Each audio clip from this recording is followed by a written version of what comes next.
One morning, Gordon was in the yard taking on a large supply of coal.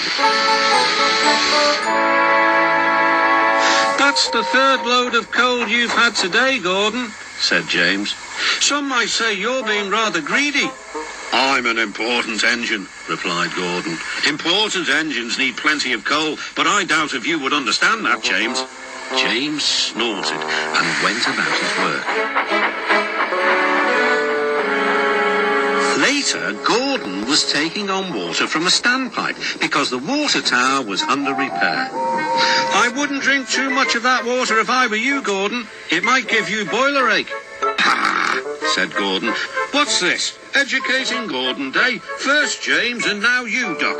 Big engines have big needs. Little engines are just annoying." "Don't say I didn't warn you," laughed Duck.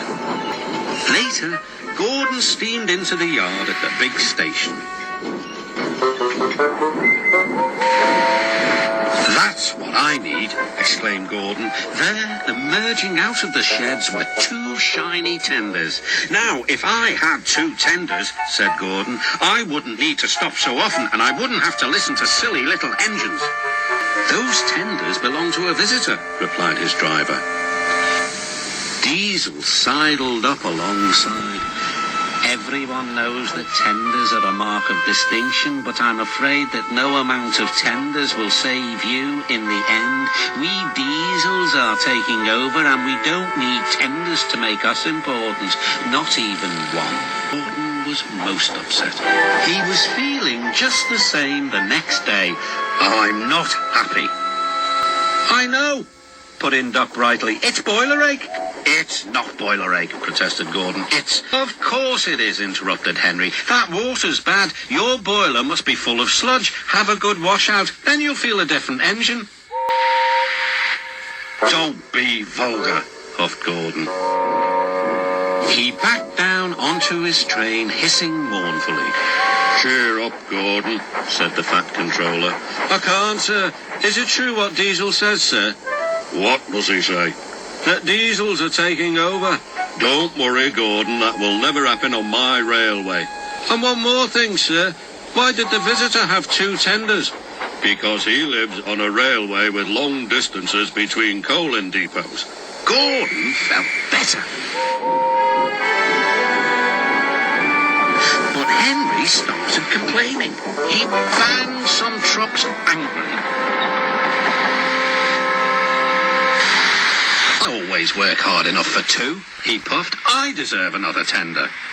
Duck whispered something to Donald. He was going to play a trick on Henry. "Henry," he asked innocently, "would you like my tenders?" "Yours? What have you got to do with tenders?" "All right," said Duck. "The deal's off. Would you like them, Donald?" "I wouldn't deprive you of the honour," replied Donald. "It is a great honour," continued Duck thoughtfully, "but I'm only a tank engine. Perhaps James might."